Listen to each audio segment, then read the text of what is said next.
Bueno, continuando con los casos clínicos, esta es la segunda parte de los trastornos asociados a trastornos de ansiedad. Vamos a iniciar con la lectura del caso. Caso número 4.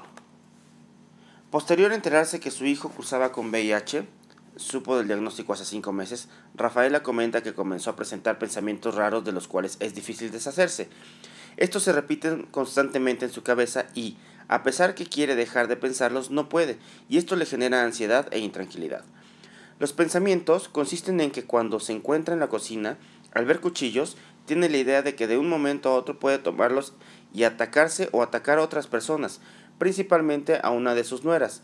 Lo mismo pasa con tijeras u objetos puntiagudos.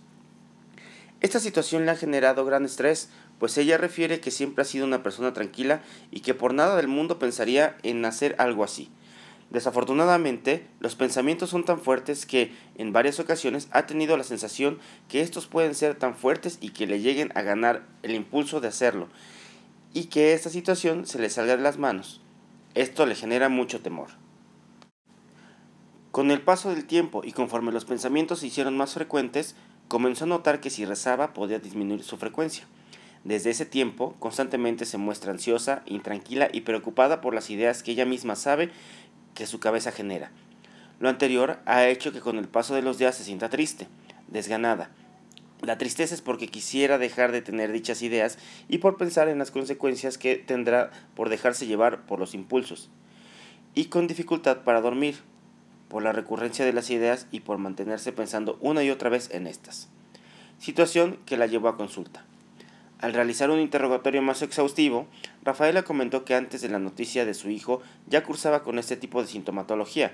Sin embargo, no era tan frecuente ni se desgastaba tanto. Comentó que desde joven había cursado con pensamientos constantes de agresividad y pensamientos de tipo sexual. De repente me llegaba el pensamiento de tener relaciones sexuales con uno de mis hermanos, pero pensaba, esto es absurdo y pecaminoso. Luego me ponía a rezar y se quitaba, comentó. Esta idea podía repetirse muchas veces durante el día, por eso ingresó a un grupo parroquial y se dio cuenta que rezando se le quitaba la idea. Esto duró con mucha fuerza hasta que se casó, momento en que los síntomas disminuyeron de intensidad. Durante su vida había tenido épocas en las que se presentaba alguna sintomatología consistente en verificar que las puertas y ventanas estuvieran bien cerradas. Lo hacía de 2 a 5 veces. Cuando se bañaba, lo hacía siguiendo un orden, pues de no hacerlo llegaba a creer que uno de sus hijos podía morir. Esta idea se quitó cuando sus hijos crecieron. Cuando manejaba tenía pensamientos acerca que podía chocar directamente contra los autos. En más de una ocasión pensó que podía hacerlo y por un tiempo dejó de manejar. A momentos veía la imagen de un carro estrellándose directamente con mi auto, y en ese momento me sentía sumamente ansiosa, comentó. Llevaba más de 10 años sin sufrir tanto por pensamientos de ese tipo hasta que su hijo se enfermó y fue cuando llegó al psiquiatra. Cabe mencionar que en algún momento de su vida acudió con psicólogo, pero debido a síntomas depresivos, mas no por la sintomatología referida. A decir de la paciente, siempre ha tenido una personalidad firme, poco flexible. Le gusta que las cosas se realicen como ella lo determina. Es una persona puntual, aseada, respetuosa. Es ordenada. Siempre se viste con ropa limpia, la cual se cambia 2 o 3 veces en un solo día. Trabaja en una papelería la cual se encuentra ordenada con rigurosidad. Incluso cuando han ido a cubrirla por las faltas que tuvo por la enfermedad de su hijo, llegó a tener problemas con el dueño, debido a que la persona que le cubrió su puesto dejó desordenado todo. Lo cierto es que al parecer solo había unas cajas movidas, pero ella lo tomó con mucho desagrado. En esta ocasión, debido a la constancia de sus pensamientos, decidió pedirle ayuda a uno de sus sobrinos, que es médico, y fue entonces que él lo refirió con el psiquiatra. Bueno, una vez leído el caso clínico, vamos a analizarlo. ¿Qué es lo que está pasando? Bueno, pues tenemos una mujer, Rafaela, que tiene una personalidad de toda la vida que ha sido una persona, se caracteriza por ser una persona puntual, aseada y respetuosa. Es ordenada, siempre se viste con ropa limpia, la cual en ocasiones se cambia 2 a 3 veces en un solo día. Algunas características de su personalidad. Enfermedad médica, pues no cursa con ninguna enfermedad médica que pueda justificar los síntomas de este momento. Todos los síntomas de personalidad los presentó desde su juventud e incluso algunos síntomas que la hacían disfuncionar a momentos. Sin embargo, ahora que ya es más grande, estos síntomas han ido creciendo y le han generado un impacto diferente en su calidad de vida. ¿Qué situaciones presenta? Pues bueno, pensamientos repetitivos de los cuales es difícil deshacerse, como eh, que al ver cuchillos tiene el impulso de poder atacar a su nuera. Tiene mucho miedo a que este impulso le gane, dado que son pensamientos que ya no consiente, que llegan a su cabeza, que se repiten una y otra vez y que tienen mucho miedo de que en algún momento vaya a suceder. Aparte, tiene imágenes agresivas. Cuando maneja, llega la imagen a su cabeza de su carro estrellándose directamente con otros autos. Ante esta situación, pues han notado que si reza, disminuye la frecuencia, sabe que estas ideas son generadas por su cabeza y también la fuerza de estas ideas le genera tristeza, desgana, dificultad para dormir. Cabe mencionar que desde joven ya había tenido pensamientos de agresividad y pensamientos obsesivos de tipo sexual cuando tenía pensamientos sexuales para con su hermano que ella misma consideraba que eran absurdos y que disminuía rezando. Tenía conductas de verificación como checar que las puertas y las ventanas estuvieran cerradas, aparte de tener conductas de orden durante el baño y de no hacerlo, pues creía que uno de sus hijos podía morir. Tenía pensamiento mágico relacionado a esta situación. Al identificar esta sintomatología podemos darnos cuenta que Rafaela cursaba con los síntomas desde su juventud y estos síntomas, aunque no le habían generado una disfunción en sus actividades diarias, sí le habían generado cierto grado de estrés y cierto grado de ansiedad. También estos ocasionaron que en algún momento de su vida cursara con un episodio depresivo, mismo que trató con psicólogo, pero no con médico psiquiatra.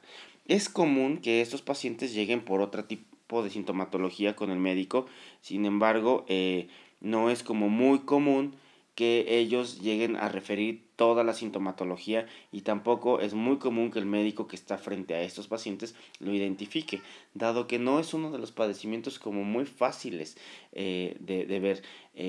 Sobre todo se confunde mucho con síntomas ansiosos y síntomas depresivos y se toma a la persona como una persona que cursa con manías, con comportamientos extraños, comportamientos raros o comportamientos erráticos que no le generan como mucho problema a los de alrededor y que como médico pues podemos darnos cuenta que sí le generan problemas, sobre todo de ansiedad. Sin embargo, hoy sabemos que esta sintomatología no cursa solamente con síntomas de ansiedad o síntomas depresivos, sino con una gama de síntomas bastante amplia. Bueno, veamos otro caso clínico. En este caso, la maestra Estela fue llevada al servicio de urgencias por su hermana mayor, la cual refiere que durante las últimas visitas que le realizó pudo notar que su aspecto físico había cambiado demasiado. Antes se arreglaba un poco más, pero durante el último año aproximadamente se mostraba desaliñada, ansiosa y muy irritable, comentó su hermana. Aunque nunca había sido una persona amable, era posible entablar una conversación con ella, pero sus familiares notaron que los últimos meses había sido más difícil de tratar, tanto que en su trabajo habían decidido modificarle sus labores, y fue que la cambiaron de puesto. Esto lo supo la hermana al acudir a la escuela a dejar justificante médico por su ausencia. En la escuela en la que laboraba se le habían dado diferentes tareas a las que tenía anteriormente. Había sido maestra titular de grupo de segundo, tercero, cuarto y quinto de primaria, ya que ahora era sumamente difícil que pudiera tener un grupo tal como lo había tenido durante muchos años. Cabe mencionar que el cambio de actividades se debía a que durante los últimos años se había mostrado intolerante para con los niños. Les gritaba, los regañaba y en una ocasión sacudió a un niño sin golpearlo ni lastimarlo. Ante esto, los directivos de la escuela tomaron cartas en el asunto y le enviaron a realizar actividades administrativas, a fin de evitar problemas legales por su comportamiento. La hermana de Estela acostumbraba a visitarla al menos cada 15 días, y, a pesar que notaba que su casa estaba llena de libros, libretas, utensilios escolares y bolsas, no pensaba que esto fuera una situación anormal. Siempre ha sido un poco extraña. Desde pequeña le gustaba ordenar los objetos por tamaño, color o figura. En su casa, todos los objetos que tenía cumplían la función según ella, los libros, las bolsas, todo. Siempre fue muy ordenada. en los horarios, en la forma de vestir, en la forma de comer, en el tiempo de realizar sus actividades. Si algo no estaba como ella lo quería, se intranquilizaba y se ponía muy ansiosa. Cuando íbamos de compras, siempre compraba cierta cantidad de cosas, 5 manzanas, 12 jitomates, 7 naranjas, etc., comentó su hermana.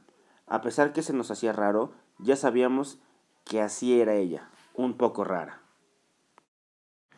La situación anterior no causaba ninguna disfunción en su comportamiento, ya que había aprendido a ser muy estructurada en sus cosas. Vivía sola, no tenía pareja ni nunca le habían conocido alguna. Le gustaba ir mucho a la iglesia. Se confesaba cada viernes a las 7 de la mañana. No le gustaba tener contacto físico con las personas. Prefería saludarlos de lejos y si se veía forzada a saludar de mano o beso, inmediatamente buscaba un baño para lavarse las manos o se frotaba alcohol en gel.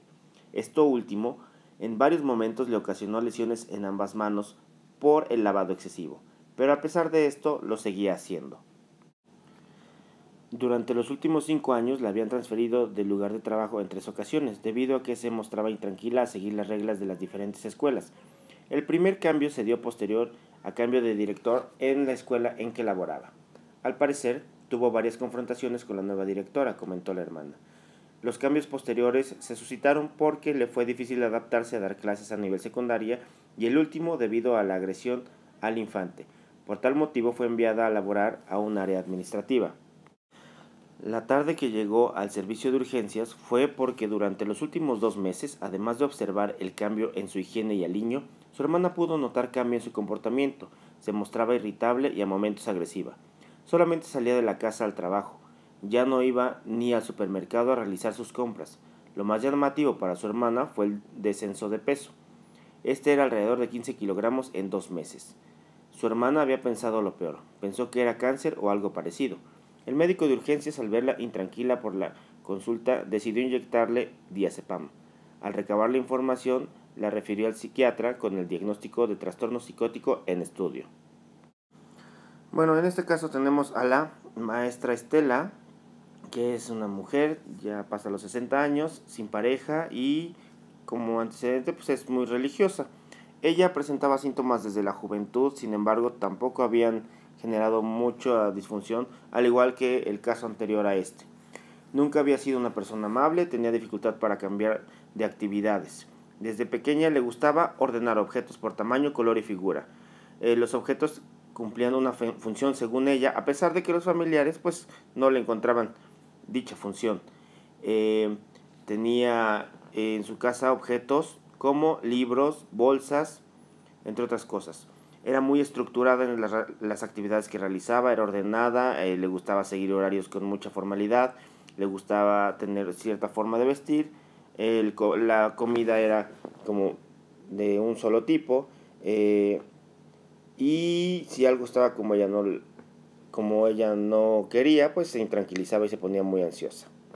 Algo que también llama la atención es que al realizar las compras de los víveres cotidianos, pues tenían que ser de cierta cantidad era muy difícil que cambiara esta situación. No le gustaba tener contacto físico con las demás personas, al parecer tenía la sensación de ser contaminada. Por tal motivo, se lavaba rápidamente o se frotaba con alcohol en gel. Desafortunadamente, pues en muchas ocasiones se llegó a lastimar y esto pues la llevó a tener heridas por el lavado excesivo. Actualmente no solamente tiene los síntomas previamente comentados, sino que se encuentra desaliñada, ansiosa y muy irritable. Los últimos meses ha sido más difícil de tratar y durante los últimos años pues han cambiado su lugar de trabajo. Se muestra intolerante para con los niños y con el paso del tiempo su hermana se ha dado cuenta que la casa cada vez está más llena de libros, libretas, utensilios escolares y bolsas. Todo esto metido en bolsas. Ha bajado de peso durante los últimos 2 meses alrededor de 15 kilogramos. Como vemos, esta paciente cursa con síntomas previos que ha tenido desde su juventud y últimamente se han estado exacerbando algunos al grado de llegar a requerir atención de tipo médico. Bueno, vamos a definir cuáles son los síntomas del trastorno obsesivo compulsivo. Ya vimos 2 casos clínicos que presentan ciertas características. Bueno, para empezar, las obsesiones. ¿Qué son las obsesiones? Pues son pensamientos, impulsos o imágenes recurrentes o persistentes que se experimentan en algún momento durante el trastorno, que son pensamientos intrusos, es decir, llegan a la cabeza no deseados. Al no ser deseados, pues generan intranquilidad, y generan gran ansiedad y un malestar importante. Al tener este tipo de pensamientos, pues el sujeto intenta ignorar o suprimirlos y realizando alguna actividad con la cual disminuya la ansiedad. En ambos casos, bueno, principalmente en el primer caso, la señora se dio cuenta que rezando disminuían los síntomas. En el segundo caso, pues lavándose las manos, teniendo ese orden y también teniendo todas las cosas en bolsas. Como pudimos ver, pues ambas personas tenían pensamientos obsesivos y también tenían comportamientos como lavarse las manos, ordenar, comprobar cosas y rezar. Estas situaciones las llevaban a cabo con el fin de disminuir la ansiedad generada por los pensamientos o impulsos. Otra de las características de las obsesiones o compulsiones es que requieren cierto tiempo, ocupan más de una hora diaria. Sin embargo, muchas personas llegan a perder demasiado tiempo en realizar sus compulsiones y también llegan a perder demasiado tiempo por la ansiedad generada por los pensamientos repetitivos con los que cursan. Estos síntomas pues no se atribuyen a algún otro tipo de padecimiento y a otro tipo de sustancia. Realmente, como lo comentaba yo hace rato, el definir si alguien cursa con trastorno obsesivo compulsivo llega a ser bastante difícil, dado que las personas al tener estos pensamientos llegan a sentirlos como vergonzosos y obviamente llegan a tener dificultad para expresarlos. En el primer caso clínico se comentó que la paciente cursaba con pensamientos de tipo sexual.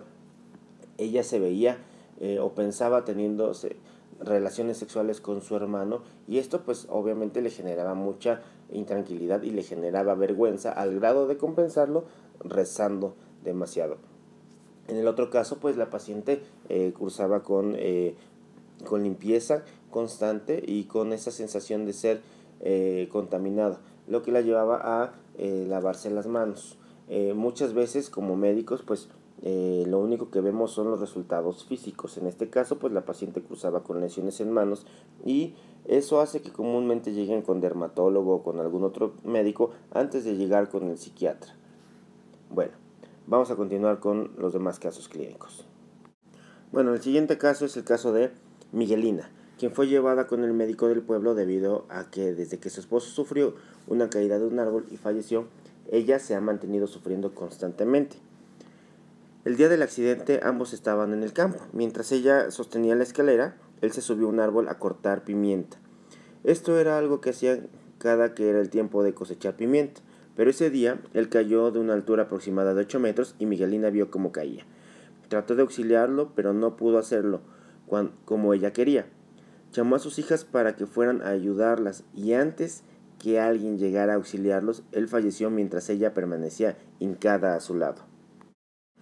Ese mismo día velaron el cuerpo de acuerdo con las costumbres del lugar y al otro día se enterró.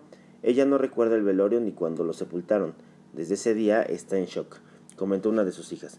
Cada tarde se queda sentada al lado de la puerta de la casa esperando a que él vuelva, tal como lo hacía a diario. Desde ese día, ella no ha podido dormir tal como antes lo hacía. Parece que tiene pesadillas porque se mueve, grita y patalea mientras duerme. Se ve muy intranquila, comentó su hija. Además de lo anterior, sus hijos comentan que de un momento a otro y sin estímulo aparente cursa con cambios abruptos de comportamiento. Se muestra agresiva, desorientada y asustada, como si nuevamente estuviera pasando el accidente. Cuando se pone loca, no conoce a ninguno de sus hijos. Se pone ansiosa, desesperada y se pone a gritar. Dice que no sabe qué hacer. Se hinca en el suelo y comienza a gritar el nombre de mi papá mientras golpea el suelo. Parece que hace lo mismo que hizo en ese momento, comentó una de sus hijas. Además, ha dejado de ir al campo, ya no sale de la casa, ya no se arregla, se ve como ida, ya no cocina, no se baña, en ocasiones ni come, ha bajado casi 15 kilogramos en 2 meses. Ha acudido con varios médicos y en muchas ocasiones la han mandado al hospital psiquiátrico con el diagnóstico de esquizofrenia. Ha recibido tratamiento con medicamento, pero le ha funcionado poco. También ha ido a que le hagan exorcismo, limpias, a que la bañen en el río, pero no se le quitan los síntomas.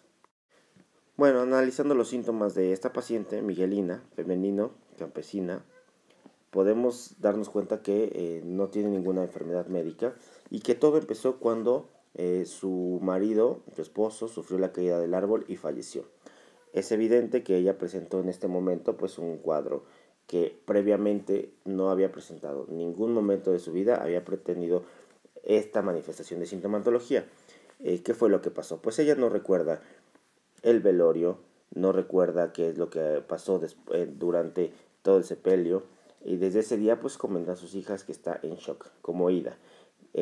También comenzó a quedarse sentada como a esperar a su marido tal como lo hacía antes, como si su marido no hubiera fallecido, como si ella no hubiera podido procesar esta situación. Otro síntoma fue que comenzó a tener pesadillas y a dejar de dormir como antes lo hacía. Durante el sueño gritaba y pataleaba. Durante el estar despierta pues, tenía cambios abruptos en el comportamiento, se mostraba agresiva, desorientada y asustada, como si la situación estuviera viviéndola nuevamente, como si la estuviera reexperimentando. Desconoce a sus hijos, reexperimenta la situación, evita los lugares en los que había estado con su esposo, principalmente el campo. Ha dejado de asearse y ha dejado de hacer las cosas que antes acostumbraba a realizar.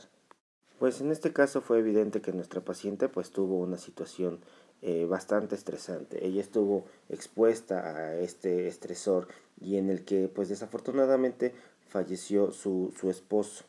Esta sintomatología pues comenzó de una manera fuerte y sobre todo con una reacción emocional bastante intensa. Bueno, tenemos que de los criterios de trastorno por estrés, el primero es la exposición a la muerte.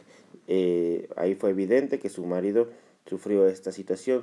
Ella no la experimentó de manera directa, pero vio cómo su familiar al que quería, pues desafortunadamente falleció. Y esta situación, pues bueno, es uno de los primeros criterios. Otro de los criterios es que después del fallecimiento de su marido, pues se asociaron gran cantidad de síntomas, como los recuerdos que le generaban angustia, los sueños angustiosos, las pesadillas, las reacciones en las que se veía como si estuviera ida, los cambios en el comportamiento, el malestar psicológico bastante intenso, y también tenía momentos en los que físicamente se sentía bastante intranquila de acuerdo a las reacciones físicas que estaba experimentando. Esto, como vemos, gran cantidad de síntomas se presentan en este tipo de padecimientos. No solamente cambios emocionales, sino cambios en el comportamiento, cambios en el pensamiento, cambios en el sueño, cambios a nivel del apetito. La paciente bajó 15 kilos y fue como muy evidente toda la presencia de la sintomatología, la fuerza del trauma y sobre todo la experimentación de ella, de esta sintomatología, fue bastante acusada. Y todo esto llevó a que ella pues tuviera una reacción de estar evitando todos los lugares en los que había estado y que le generaban un recuerdo del dolor tan fuerte. Es por eso que ella ya no salía a la calle, ya no salía al campo, ya no realizaba las actividades que previamente tenía, incluso también a momentos pues tenía dificultad para tener una buena relación con sus hijos, a los cuales por momentos pues desconocía, ya no se daba cuenta de que ellos estaban ahí, y también evitaba el hecho de hablar de la muerte de su marido porque pues para ella era una situación que no soportaba vivir. Junto con los síntomas anteriores pues vinieron alteraciones cognitivas. Tenía dificultad para recordar la situación que había vivido, negaba que hubiera sucedido y era por eso que constantemente salía a la puerta a esperar que él llegara. Tenía un estado emocional que se veía como ida, tenía una emoción embotada, ya no hacía las actividades que antes hacía, ya no tenía la misma socialización con la gente que la rodeaba y ya no experimentaba emociones positivas. Y toda esta situación obviamente repercute en el comportamiento. La paciente tuvo cambios en el comportamiento bastante abruptos y estaba vigilante de todo lo que pasaba alrededor constantemente, pues sus reacciones eran bastante fuertes a comparación de cómo antes lo hacía, y pues la alteración del sueño, que fue como muy evidente. Estos síntomas se presentaron inmediatamente después de el suceso, pero en ocasiones no siempre es luego del suceso, sino tardan algunos días o pocas semanas. Pero por lo regular pues los síntomas van disminuyendo y desaparecen, pero algunas personas son más sensibles y les tarda mucho más tiempo. Algunas personas llegan a experimentar síntomas disociativos como despersonalización o desrealización. En este caso, pues esta persona estaba experimentando ambos síntomas, y para ella fue muy difícil percatarse de que esto era una situación que estaba viendo, que su marido había fallecido y que ya no lo iba a volver a ver. Entonces, como nos podemos dar cuenta en este caso clínico, pues hay un estrés evidente, hay una gran cantidad de síntomas asociados a este estrés, que no solamente tienen que ver con ansiedad, sino cambios abruptos en el sueño, en el comportamiento, en la forma de ver la vida, en la alteración de la percepción, de la concentración, funciones cognitivas. Y si se dan cuenta, pues aquí podemos hacer una diferencia bastante específica entre un trastorno de ansiedad clásico, porque a pesar de que hay muchos síntomas que se asocian, hay muchos síntomas que se salen de un trastorno de ansiedad. Por eso el DSM-5 ha tomado este trastorno de estrés postraumático como algo diferente a los trastornos de ansiedad que hemos llamado como clásicos. Bueno, pues vamos a dar paso al siguiente caso clínico. Bueno, ya por último tenemos nuestro siguiente caso clínico, el caso clínico número 7. Es una psicóloga refirió al psiquiatra a su madre argumentando que tenía un problema. Desde que ella tenía memoria, su madre guarda cosas en la casa, pero esto no había sido de mucho problema, sino hasta que después de la muerte de su padre. Entonces aumentó la cantidad de cosas que guardaba. Según comentó su hija, desde que era pequeña había notado que su madre gustaba de comprar cosas que no utilizaba. Sin embargo, su padre se daba a la tarea de tirarlas o regalarlas, a pesar que esto generaba discusiones frecuentes y síntomas depresivos en su madre. Las compras consistían en artículos de belleza como pinzas para el cabello, donas, moños, cintas para amarrar el cabello, cepillos, peinetas, entre otras cosas. Cabe mencionar que nunca las usaba y las guardaba para ocasiones especiales, mismas que nunca llegaron. Posteriormente comenzó a comprar vestidos, blusas, pantalones, sacos, zapatos, trajes, sastres y demás ropa. Cuando sus hijos crecieron y se mudaron de casa, comenzó a ocupar los closets de sus habitaciones para poder guardar su ropa. Esta misma no pudo ser desechada por su marido. Al parecer, mientras vivió, era él quien se encargaba de vender o regalar las cosas que sobraban. Pero a su muerte, 4 años antes, parecía que ella se había encontrado en la libertad de comprar todo lo que quisiera, a pesar que no lo necesitaba. Según comentó su hija, nunca acumuló tantas cosas como en ese momento. La gran mayoría de las cosas que compraba no eran de utilidad. En una ocasión compró una mesa plegable y 12 sillas con el pretexto de usarlas durante alguna fiesta. Lo cierto era que hacía años que no salía a fiestas y tampoco gustaba de invitar a gente a su casa. Guardaba libreros que estaban atestados de bolsas con ropa, además de que había ropa y zapatos esparcidos por toda la casa. Había también sillones nuevos, unos aún con empaque, libros, revistas. Tenía 5 televisiones, comida enlatada o en bolsas. Con el paso de los años, había pequeños espacios para pasar a través de la casa. Dormía en un espacio reducido de la cama porque el otro espacio estaba lleno de libros, ropa, manteles y demás. La cocina estaba llena cajas en la que guardaba comida, periódicos, revistas, libros, ropa, entre otras cosas. En la casa había también bolsas negras llenas de basura inorgánica. Los hijos de la señora estaban muy intranquilos por dicha situación. Además, comentaron que cuando querían deshacerse de algo por considerarlo inútil, ella se tornaba agresiva o rompía en llanto. El hecho de saber que sus hijos iban a quitarle sus cosas para tirarlos a la basura le generaba tanta intranquilidad que por días no dormía, dejaba de comer y se ponía triste y lloraba. Había sido difícil llevarla al médico, pues argumentaba sentirse bien y no cursar con patología alguna. A pesar que su hija psicóloga le comentó en múltiples ocasiones que esto no era algo correcto, ella se mostraba con negativa a querer entender el problema por el cual estaba cursando. Cuando ella salía a la calle a visitar a sus familiares o amigos, se comportaba de manera normal. Por tal motivo, cuando sus hijos expresaban algo acerca del tema, ella lo evadía o lo justificaba, motivo por el cual muchos familiares pensaron que era exageración de los hijos. En una ocasión, los hijos se pusieron de acuerdo para llevarla al centro comercial mientras una le llevaba otra.